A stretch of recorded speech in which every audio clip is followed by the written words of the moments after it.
Now let's talk about operators. Okay, so meron tayong mga tinatawag na arithmetic operators, meron din tayong mga logical operators, comparison operators, okay?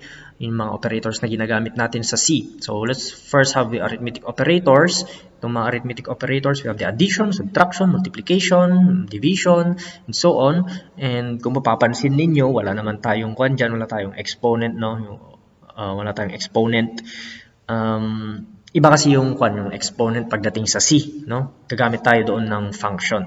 So for now, let's take a look at these basic arithmetic operators. We have the addition, plus sign, or positive number. Okay, subtraction, minus or negative number. Pwede rin siyang gamitin pag gusto nating indicate na yung number ay negative. And multiplication, we use asterisk or clean star. Okay, so we have the asterisk. So, ang ginagamit natin ay asterisk. And by the way, multiplication, hindi pwedeng magkaroon ng implied na multiplication. Kagaya nito, 2y. Hindi pwedeng 2y yan. Kung gusto nating 2 times y, kailangan 2 times y. So, ganun ang multiplication. Hindi pwedeng implied. Okay? And also, we have division. Ayan, slash, yung ginagamit natin, forward slash. Remember, magkaibang forward slash at backslash. Yung forward slash, ganyan siya, pero ang backslash, pa ganon, pabaliktad. Okay? Ayan, forward slash, division. Modulus naman is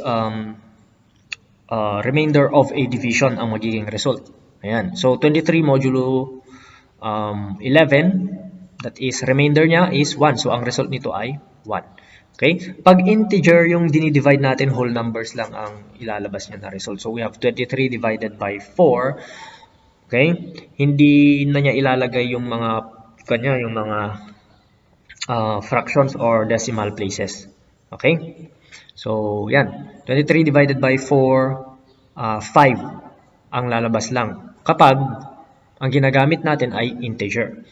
Pag float, kaya nung sinabi natin sa previous video, floating point numbers, ito yung mga may decimal places. No? Pag float, of course, lalabas doon yung mga decimal places niya or mga fractional values. Okay? So, assignment operator. Ito naman, yung ginamit na natin to, we assign a value to a variable, we use the equal sign. Okay? So, remember, ang equal sign na to ay it doesn't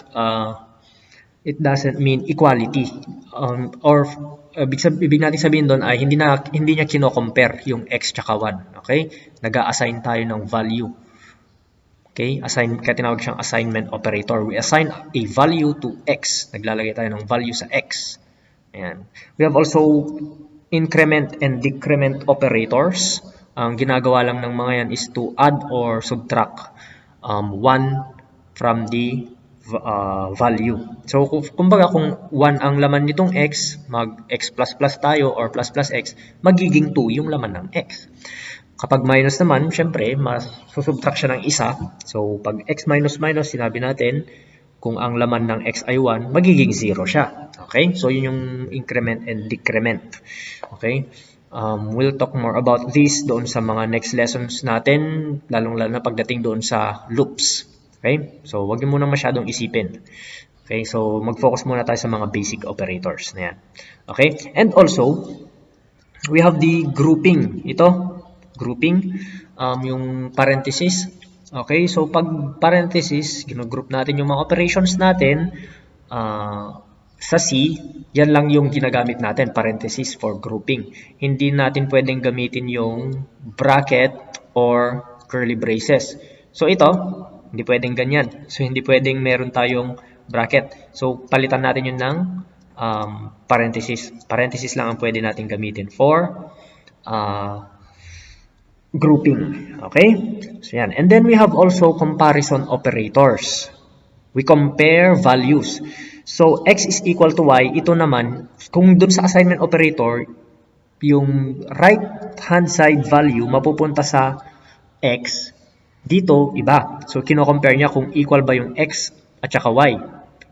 So, ang magiging value nito is either true or false. Okay? So, is x equal to y? Parang ganun siya, no?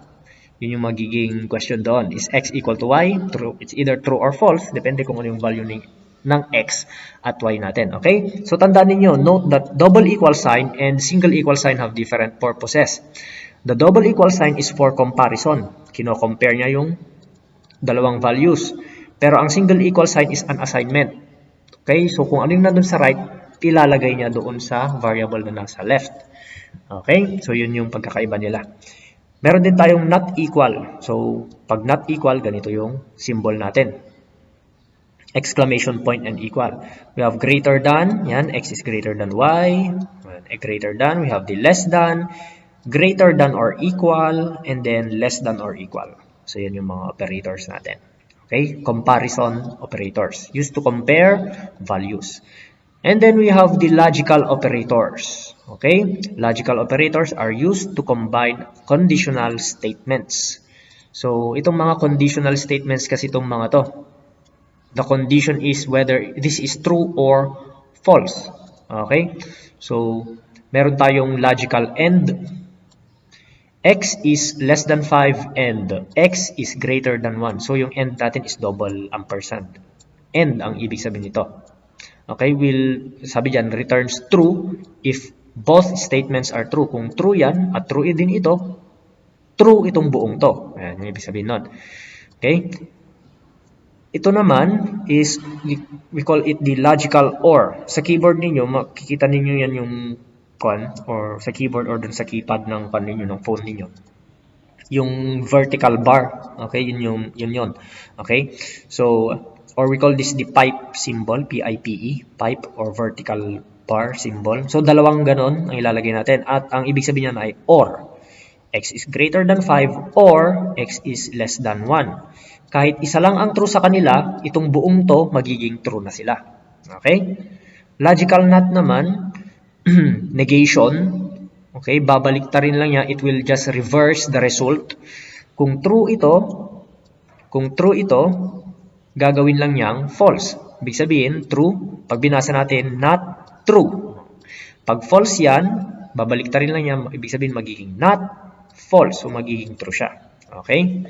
So, babaliktarin lang niya yung result. Kung true, magiging false. Kung false, magiging true.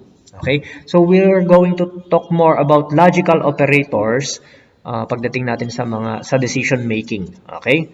So, huwag niyo muna masyadong isipin. Just use this as a reference for now. Okay? Ayan. And then we're going to talk about operator precedence on our next video.